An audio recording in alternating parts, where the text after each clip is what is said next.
Hello subscribers, hello others. It's David Hoffman, documentary filmmaker, longtime documentary filmmaker, 59 years making every kind of film from the most expensive documentaries to real amateur home movie kind of stuff. And so many of you have asked me to give tips on how to do what I do. Interviewing, camera, this friendly attitude that I have towards the people in front of the camera and the responses that they give me. So I decided, as part of my effort to try and make a living out of this YouTube thing, I'm going to create, first of all, clothing. I created these hats. That sort of worked, but not really. Not many of you bought it. I'm going to create a masterclass, David Hoffman's masterclass in documentary filmmaking, made for complete amateurs, people who hold up their cell phone and take pictures of their family, their relatives, and all the way up to top-of-the-line professionals making a television show, a feature-length documentary, something big on YouTube, and I'm going to create the masterclass, and I do. 10 episodes, each one 10 minutes long, and I put it on this company called Skillshare. And Skillshare says to me, well, we don't find you the customers, you have to find the customers to take your class. I don't have a clue how to do that. What I do is YouTube, like this video. So I decided I'm going to post my class for you. Now, in order to do that, I'm going to post the class episode by episode, lesson by lesson, 10 lessons, which I hope you enjoy, David Hoffman style, but I'm going to place YouTube ads. If I don't place YouTube ads, there's no way that I can make a living from this stuff. I think I'm giving you great stuff, but please accept the ads. Don't get too sore. Don't turn it off. David Hoffman's documentary masterclass for everybody. And so we begin. The first class you're about to see, what to consider before you even shoot anything. Whatever kind of video you're thinking of making, what I'm about to say to you is critically important to your success. I'm very pleased to be teaching this class, and this is the first class of the 10 classes that will be part of my series that I hope will teach you what you need to know to be good at this, no matter what level you're at. Why do I say that? Because being a great documentary filmmaker, a great reality filmmaker, a great home movie maker, a great YouTube guy, which I am these days, is a function of asking the right questions and listening carefully to the answers. It's not a matter of what camera you use or what you know about the lighting or anything like that. It's a matter of asking the right questions, and that's what I'm going to go over with you. How do you think out the idea initially in this first class? So here we go. I want you to rate these for yourself, 1 to 10. 1 being a disaster, 10 being I'm really, really ready. First of all, why are you making this? Why are you making it? If it's a YouTube video, if it's a film to make money, if it's you're working for somebody else, if it's a story you want to tell, why are you doing it? You've got to know the reason why. And to know the reason why, you've got to know your drivers. Driver number 1. I'm passionate about this subject. This is a social message. I want to change the world. Are you, a true believer? True believer means you're making the documentary thinking you're telling the truth. We're going to talk about that. Is any documentary the truth? Or are you making this film as a kind of an adventure? You want to have the experience of adventuring and you want to record it. I'm on a vacation. I'm going to tell the story. Okay, that's a legitimate reason. Do you want to make money? Most of the films I've made in my life are to make a living. I'm working for someone else, yet I've got to make a film that my audience loves. I'm going to talk about that. How do you decide who your audience is? Do you know your audience? Do you understand your audience? Have you done research to figure out what your audience wants to see, wants to know, or are you going to make something that changes their mind? Hard to do. I had a friend once who was creating a French restaurant in the middle of Maine. Well, people don't eat French food, but he wanted to influence the audience to buy that kind of food. It didn't work. What is your point of view towards the subject? What is your point of view? Everything has a point of view, as you know. There is no such thing as the news. There is no such thing as the truth. There is no such thing as it's an accurate picture of what occurred. It's your picture of what occurred. I think Michael Moore had a quote. He said, a documentary is a movie. A movie is about theatrical storytelling. Whether you're making any kind of documentary, even a YouTube video, it's point of view, point of view. What is my point of view? What is my attitude? 1 to 10. Do you know it? Do you understand it? Have you even written it down? I look at my prejudices. I take all my prejudices at the start of a documentary and I write them down. I think military people are great because my family is a military family. That tells me something. I already think they're good. I think military people are dumb to go in the military. That's my prejudice.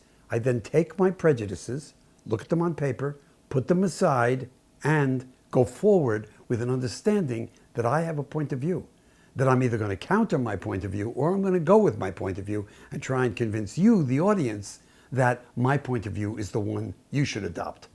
Okay, next question. How strong is your story? Is your story character-driven? If it's character-driven, that means a character or characters are what's going to carry this story along. But first of all, let's remember Shakespeare's basic rule. Story starts, attracts your interest. Middle, develops the story, develops the character. End, either rises to a high point or dies. Hamlet. One or the other. That's the story structure, the essential story structure. And I always take a good look at my story. Is this a chronological story that I think I'm developing? We'll talk later about cutting in inserts, flashbacks, but for now, is this chronology? Am I going back in history and telling something that already occurred? Or am I telling something that starts right now? Think about that classic documentary, He Makes Me Feel Like Dancing. I think it must be 40 years old, won the Academy Award. 2 weeks, the teacher, who's an incredible teacher, teaching these kids in Brooklyn how to dance. You watch them learn from nobodies to becoming really great. And then they perform. High point. Parents are all there. Pride. Great documentary. Classic, beginning, middle, and end. How do you judge a character? I use a simple test. I ask stupid questions and see what kind of answers I get. Here's an example. Do you like your work? If the person answers, well, that's a tough question, David, they're going to be a difficult character. If the person says, like my work, I'm passionate about my work, and I can tell you 15 reasons why, I would die to do this again. Good character. Second evaluation. This is when I learned the hard way. My 5th documentary feature film was called It's All Good. It's all good. It was made in 1998 about aggressive rollerbladers. Great kids. I liked them. But the audience really thought they were stupid young guys. Sprint to death, jumping shit, grinding everything, just... And I didn't change that perception. I kind of like this sort of hate school, hate everything, don't really care about girls. All they want to do is rollerblade. It turns out that a lot of my audience who liked the way I made the movie didn't like the character.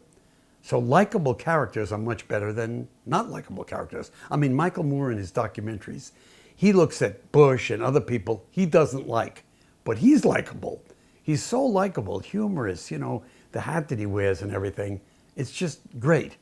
He's likable, but the character he's looking at may not be. I remember Michael Moore's famous quote, "A documentary is not an act of journalism. A documentary is a movie." I believe everything's a movie. These days, YouTube is my world, and I'm going to talk about that, how successful I am at YouTube. And I'm following these classic rules. I'm making little movies. Making little movies. Are you making this documentary for yourself, or are you making it for someone else? Are you working for a client? I've done a lot of films. Most of my documentaries are for clients. Here's a couple of examples. Black Magic. A company, United Technologies, is backing double Dutch jump roping as a kind of a socially do-good thing. And they asked me to make a documentary. So I've got to make a documentary that complements the sport of double Dutch, but also complements United Technologies in a very subtle way. And I've got to get it on PBS. I'll tell you about that. That ain't easy. But you see my point. My point is, if you're working for someone else, you've got to figure out how to keep these rules, what makes a good story, how committed are you, and mix that with the interest of the people putting up the money. If it gets too much like advertising or PR, it fails. One thing about documentaries, especially these days, they have to be authentic, authenticity. They have to be like I'm talking to you now. Next question, how much time will it take? I mean, I've made movies where it's a one-day shoot. really even on occasion with a great interview subject, a 1.5-hour shoot. Everything else is done in the editing room.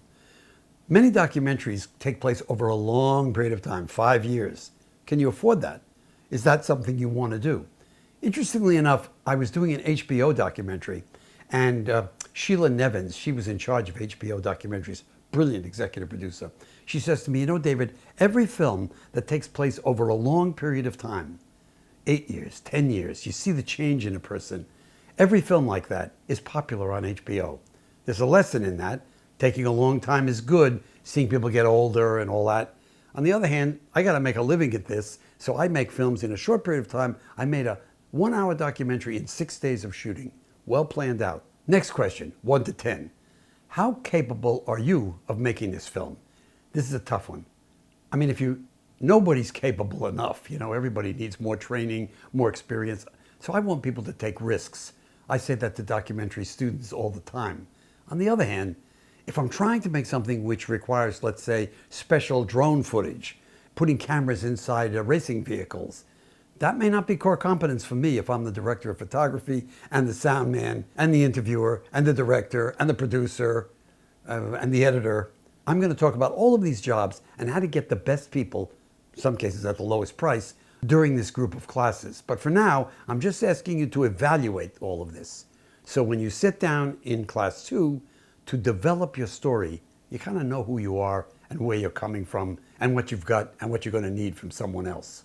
Now with that all done and all this kind of understood by you, one more step before you go forward or decide not to, or decide to change the subject, or decide to adjust the story, because you can do that when you settle down to do what I'm going to teach in the next class, how to develop your story. And that is a little difficult to do. Evaluate the competition. It isn't something I suggest you do in a major way, because you always feel, boy, that guy already did that. He already did skateboarding. He already did flying. He already did going to France. He already did that. He already did the food thing I'm going to do. So there's always a reason to say no, and I'm not suggesting that. But I kind of use other people's experiences to see, do I want to follow in the track of this other filmmaker, movie maker, YouTube maker, commercials maker, or do I want to break ground? Because that's going to come up in later classes. How do you follow ancient, time-worn documentary techniques? And how do you break ground? Where should you break ground? With all of that done, okay, in the next class, I'm going to talk about how you go forward and develop your story and how you go for money if that's what you need. I'm hoping that you don't. I always have. This class is a joy to me. So thank you very much for giving me this opportunity to share with you my thoughts about how to do this. Please write me.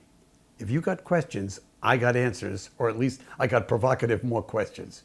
So do take the opportunity to write David Hoffman and let me know what you think. You can email me at my personal address, allinaday, ALLINADAY, @AOL.com. Take care. Go forward.